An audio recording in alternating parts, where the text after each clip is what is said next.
Okay, who wants to get us underway? Frank, nothing decision-wise went for you tonight, did it? VAR or the referee's decisions? No, I mean, starting decisions, because decisions are, I suppose they are crucial. Obviously, Maguire should get a red, and then he scores a second goal. Game changes off that. I think that one is what VAR was, or a major part of what VAR was brought here for. Second viewing, different angles. The referee can't see all the angles, and if you're not going to look at the monitor, then you're definitely not going to see it as well. So that one was wrong. I think the Zuma goal as well should have stood. At first I didn't. It looked like a shove from Azpilicueta. You see it again, he gets shoved in the first place. So it's certainly not clear and obvious. To get the goals given, then he gets a shove, then you go, okay, goal given. So, and Giroud was offside. Frank, the Maguire incident, it's right in front of you, you jump up. Yeah, it was actually behind me as it happened, to be fair. But what did the referee say to you when you were appealing that? Nothing. I didn't have a dialogue. But where I hadn't seen it, I had nothing clear to say. You just, when the VAR check happens, then you're just waiting and trusting the right decision. So I didn't have anything to say. Didn't have the clear view. I've seen it since, obviously. It must be an obvious frustration then, having perhaps the majority of young stuff would say that is a red card, but yet you don't get the decision. Yeah.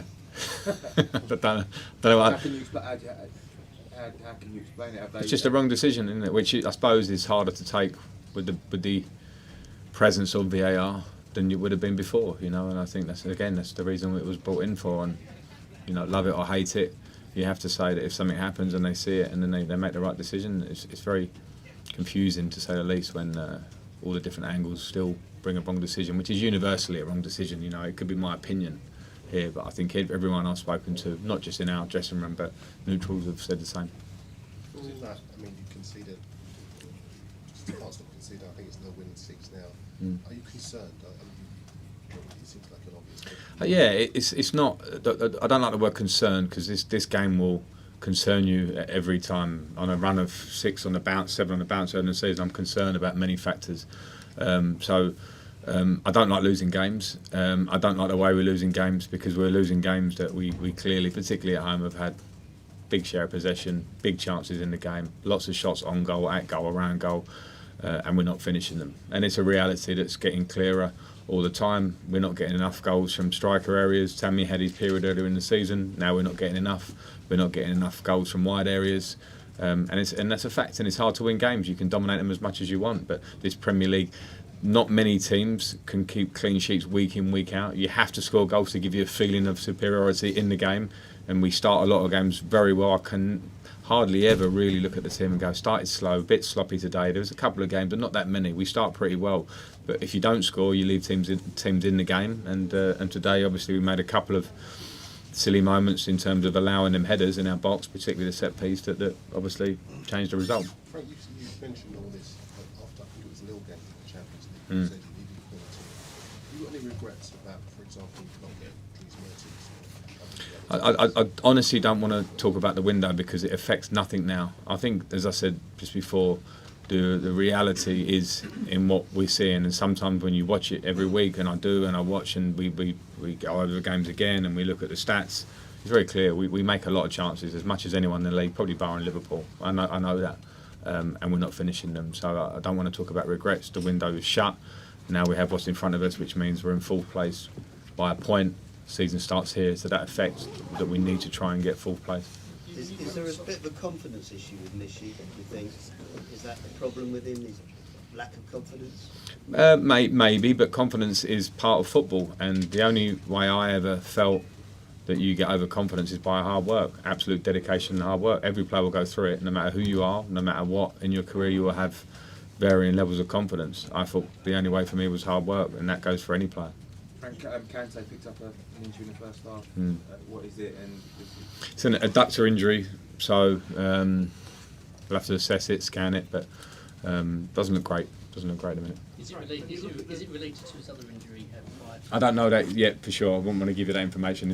I know it's the same leg, so it's similar. Hang on, over there on the right. Against United, do you wonder how on earth you haven't won any? No, because football is what it is, and if they're going to score goals and we have those moments, we can't be naive to that. But when you look at the reality of it, that we've scored 1 goal in those 3 games, 60 minutes at Old Trafford, the better team. At home here, clearly the better team, and today again the better team. But I don't want to sound like I'm naive, but it's football. You lose games if you're not going to score goals, and you have moments where you give them a chance. To be fair to Manchester United, I think they're a fantastic counter-attacking team. Didn't give us loads of problems on the counter-attack today. Not loads of problems, a couple of small ones which you expect from a team of their level, but you give them 2 headers. So that's something that we can't do. That's just. That's a moment for players. We work on set pieces, but you can't run in the box and jump. We have to jump and head the ball away. Okay, we're going to do 2 more, and then we're going to finish at the front here, and then I'm over there to end. Gentlemen. Of course, you and Ole are comparable managers due to your background. You met him 3 times now, lost every time. Even though the difference hasn't been big between the teams, does he set up his teams well against types of teams like Chelsea or better teams? I don't know, but what I do know is that we've come up against quite a few teams who come here to Stamford Bridge and play 5 at the back, 2 deep blocks and counter-attack against us, and we've had problems with that. There's clearly that, because we do create a lot of chances, but when teams have a lot of bodies defending the box, you have to be extra clinical, extra sharp about getting your shots away and getting them on target, and that's something we've had a problem with generally. Okay, last question, Darren, then we've got to go. Obviously with the Man City thing, does that give you, does it maybe make it not so worrying? You know, because obviously they could potentially be now 5th place over. It's potential though. I don't think any when there's a question mark over an appeal, etc. Then for me, I don't think we can get ourselves caught up in what may be in those terms. All we can do is say we're 4th, which means it's in our hands, and we want to have that 4th space, or look up above us and see if we can close the gap above us. And that's just a game-by-game situation. Now the gap's closed, but I don't think many people expect us to be 4th at this stage of the season. So the fight starts now, and we can't affect the Man City situation much. Okay, thank you very Thank much. you all. Cheers. Good evening. Thank you. Thank you.